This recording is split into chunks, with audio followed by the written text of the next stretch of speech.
My name's Jonah Cutler. I make drawings. I'm an artist in Yellowknife. Doomkitsch. I was at art school. I was in a ceramics class and I had made these bowls that were to be like mounted on the wall, and they were decorated with cigarette butts. And my friend Tess coined that. She called them this Doomkitsch aesthetic, and I really love that. So yeah, that's where it came from.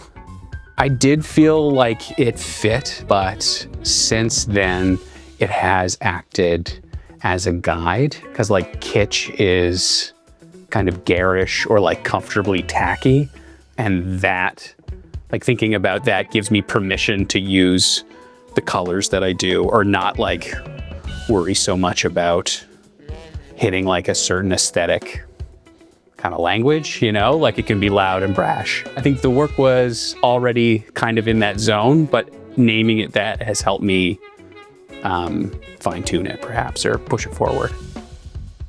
So I majored in drawing.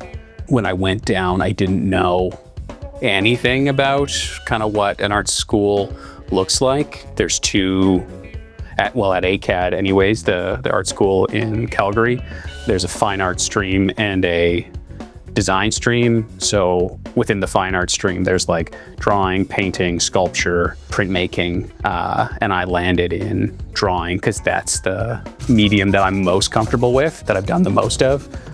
So it made sense. It's funny, because we were talking about Spawn earlier. There was, I don't know if like CBC did it or somebody else, but it was on the news, it was on TV.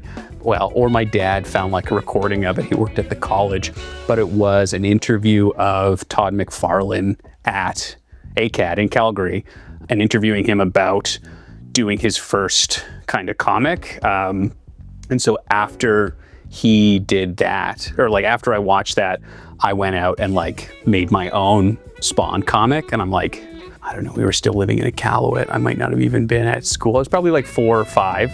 So I did all the drawings, and then my dad, we had like leftover wallpaper from my bedroom. So he like wrapped it around it to make it look like an actual, like a book. So that's probably the first one. And there was another where I did this like really big drawing of like a hill and a castle of some kind, and then just like stick figures fighting all around it. And we had that like pinned to the wall underneath like the rotary phone.